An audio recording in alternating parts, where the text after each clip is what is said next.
I'm Amy Cherry. This local news is a service of Flagler County's Toyota dealer, Beaver Toyota, here to wow ya. We begin with an update on a story we've been following for you here on WNZF. We now have the name of a person whose body was found last month in Graham Swamp.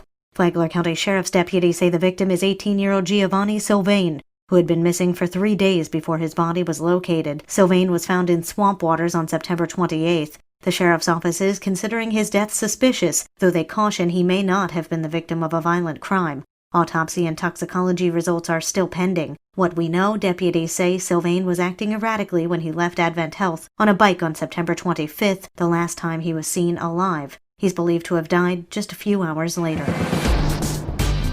The Flagler County Sheriff's Office launches a dedicated cold case unit for the first time in department history. John Arking reports. Sheriff Rick Staley says with advances in science and technology, he's had a vision to create a full-time unit to focus attention on old and unsolved cases. I believe that victims and their families need justice, and our intention with cold case unit is to do just that, to get these victims and their families justice. Technology and forensics has changed a lot over the last few decades. It is time to look at these cases, dust them off, and put the offenders and criminals in jail. And that's what this unit will be doing. Staley says the cold case unit will utilize state-of-the-art criminal intelligence gathering and laboratory analysis, as well as forensic disciplines to re-examine unsolved cases like the 2013 murder of Denny Clayton, who was stabbed to death and discovered in the marsh area behind 16 Covington Lane in Palm Coast. Evidence from that case has already been sent out for additional DNA processing, as well as having cellular data that's being re-examined by the Digital Forensics Unit. There are also 2 unsolved homicides from the late 1990s, where the bodies of 2 female victims were found on the side of the road in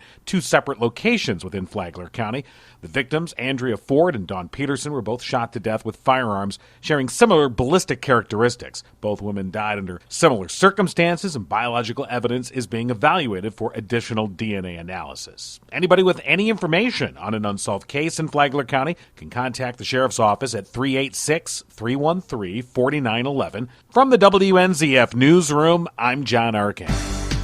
Any potential vote on a controversial housing development proposed for Flagler Beach has been delayed. Flagler County Administrator Jerry Cameron tells WNZF the delay on discussing the Gardens project comes at the request of the developer's attorney. The commission originally asked for more information, and the developer, in trying to develop that information they felt the commission needed to make a decision, decided it was going to take more time than he originally anticipated, and then he asked for a continuance.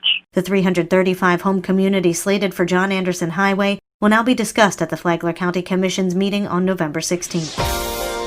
We're hearing many good things about Metnex, but are there any negatives to it? Representative Paul Renner says not really. We've had changes in our health care over the last 2 years in the legislature, one of which was to eliminate certificate of need, which says that government bureaucrats get to decide whether a health care provider can expand, like a hospital, adding a wing or something.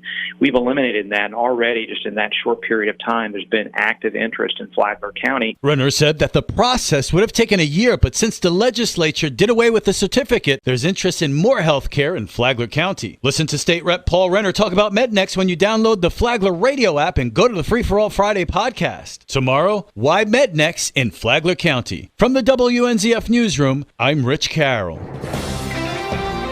A first responder in Palm Coast receives a top honor. Karen Johnson has the story. Fire Police Captain Steve Garnes and the Palm Coast Fire Police Program were awarded the Fire Safety Commendation Medal for outstanding performance from the Flagler Chapter Sons of the American Revolution. Brad Clark, Deputy Fire Chief, reacts. He serves as our fire police captain, and he has for a number of years now. Clark says the commendation is given to a citizen with a single goal: to protect human life and property by preventing injuries or casualties due to fire or an accident. Their services are watching the backs of the firefighters while they're doing their job, so it is a very high calling. Examples of fire police tactics include setting traffic cones to enable traffic flow past or around a scene, provide blocking to keep responders and victims from harm's way, maintaining a safe perimeter from fires, hazardous materials, or utilities like electric and gas issues, and securing a fire or accident scene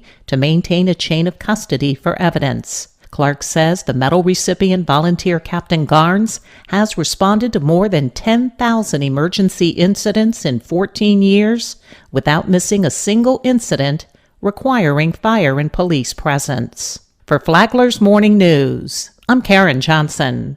And now you're up to date on Flagler's Morning News. I'm Amy Cherry.